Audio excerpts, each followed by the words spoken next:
A return looks simple at the door. But inside retail, it becomes a separate economy, powered by hidden ledgers, policy design, and disciplined friction. The first lie is that returns are a customer service cost. In reality, they are an operational flow with its own margins, taxes, and incentives. E-commerce made returns explode. Easy checkout increased sales, but easy refunds created a structural flaw.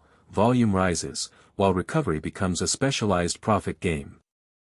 Every returned item enters triage. Some go back to stock, some to liquidation, some to destruction. Each path carries a different accounting outcome. That accounting matters because the return is rarely a full loss. Retailers recover value through resale, vendor credits, insurance claims, and negotiated chargebacks. The visible store loses a sale. The invisible back room keeps extracting value. That gap is where the real margin lives. Liquidators turn customer regret into cash flow. They buy pallets, sort the survivors, and sell the leftovers into secondary markets with their own markup. Retailers often prefer liquidation over shelving. It is faster, cheaper, and sometimes more profitable than rebuilding inventory standards for the primary market.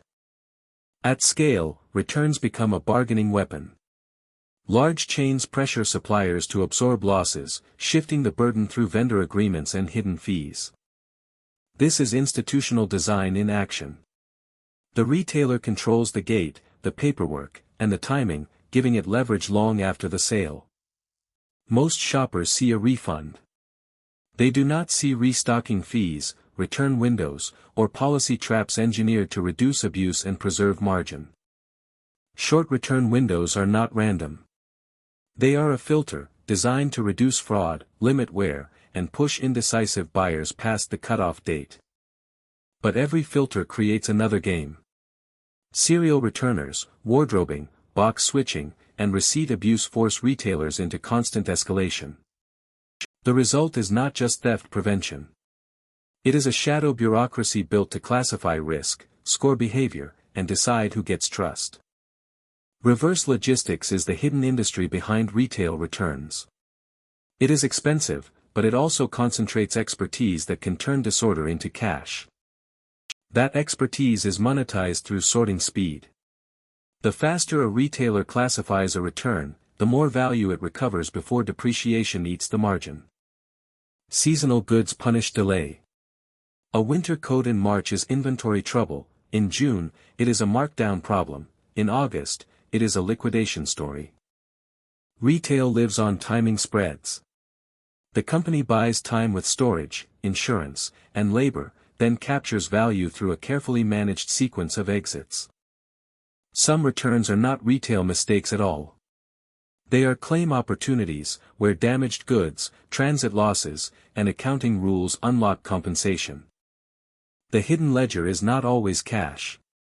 It includes credits, rebates, allowances, and negotiated reimbursements that quietly protect reported earnings. That is why gross sales can mislead. A high return rate can still be profitable if recovery channels, vendor pressure, and pricing discipline are strong. The board sees percentages. The warehouse sees pallets. Between them sits a system designed to make operational pain look like healthy retail growth. Free shipping and free returns changed consumer behavior. Shoppers started ordering multiple sizes, and retailers quietly priced the risk into everything. That burden often lands on everyone.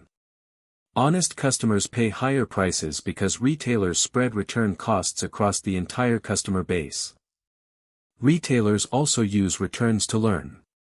Fit patterns, defect rates, and product complaints become data that reshapes procurement and future design choices. This creates a second profit engine, information. The company is not just reselling goods, it is harvesting behavioral intelligence from every return. In global retail, the system becomes even more layered. Cross-border returns face tariffs, transport costs, and regulatory friction that favor larger players. That is where regulatory capture enters the picture. Powerful firms help shape return rules, disposal standards, and commerce policy to protect their own model. When rules are written by the largest operators, competition shifts. Smaller retailers face the same waste, but without the scale to absorb it. That imbalance is structural. Big chains can fund reverse logistics, negotiate recovery contracts, and spread losses. Small sellers often cannot survive the same return rate. Some returns are destroyed even when they still have value. The decision is financial, not emotional, and it exposes the brutal logic beneath retail optimization. Environmental language often hides the incentive structure. Sustainability can coexist with waste when disposal is cheaper than inspection, repair, or repackaging. The profit engine depends on asymmetry. Retail knows the product, controls the policy, and collects the data, while the customer sees only the refund. Once you follow the money, the illusion breaks. Returns are not an afterthought. They are a disciplined system for extracting value from imperfection. That system rewards scale, punishes transparency, and converts inconvenience into margin. It is a machine built on institutional design, and it keeps expanding.